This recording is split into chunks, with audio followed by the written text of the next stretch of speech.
ఈరోజు చూసుకుంటే మైటీడీపీ యాప్ ఎంత చక్కని సమాచారం అంటే మనకి పార్టీకి కార్యకర్తకి అనుసంధానమైనట్టుగా డైరెక్ట్గా పార్టీ యొక్క సమాచారాన్ని మనకు కార్యకర్తలకి ప్లస్ ప్రజలకి అనుబంధమైనట్టుగా చూస్తున్నారు.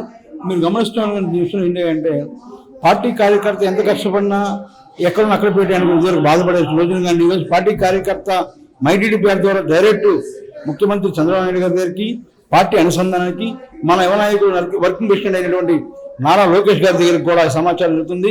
మీరు చేసే ప్రతి ఒక్క కార్యక్రమాన్ని మైటీడీపీ యాప్ ద్వారా అప్లై చేస్తూ అదేవిధంగా మైటీడీపీ యాప్ ద్వారా మన ప్రభుత్వం అనేది ఉంది కాబట్టి ఏర్పడిన కానివ్వండి ప్రతి ఒక్క జీవోలు కానీ అదేవిధంగా పార్టీ యొక్క సమాచారాన్ని కానీ మన ప్రభుత్వం ఏదైతే డిఎస్సి కానీ మెగా డిఎస్సి కానీ అదొక ఏదైతే కార్మికులకి రీసెంట్గా ఒక బీమా కూడా ఏర్పాటు చేయడం జరుగుతుంది.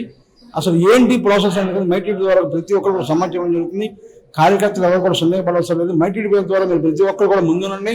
ఏ ఒక్కైతే సమిత స్థానం పీఠం తెలుగుదేశం పార్టీ వేస్తుంది. మనం చూసుకున్న అనంతపురం జిల్లాలో ఒక బీసీ మహిళ అయినటువంటి ఆడపిల్లకి కండవి రమాదేవి గారికి ఎమ్మెల్సీ కూడా కేటాయించడం జరిగింది. ఒక బీసీ మహిళకు మన బీసీ సోదరి. అలాగే ప్రతి ఒక్క అక్కడ కార్యకర్తల బాధ కోసం భయపడే అవసరం లేదు. ర్యాంకింగ్ ద్వారా కూడా మీ యొక్క పనితనాన్ని మన పార్టీ చూస్తుంది. మీరు ఎవరు కూడా సందేహం పడద్దు. మైటీడీపీ ప్రతి ఒక్కరు వాడాలి, ప్రతి ఒక్కరికి అనుబంధం చూపించాలి. అదే ప్రజలు కూడా మైటీడీపీ మీ యొక్క పార్టీ రిఫరెన్స్ చేయాలి కూడా మైటీడీపీ యాప్ ఎక్కించండి, చూపించండి పార్టీ సమాచారాన్ని.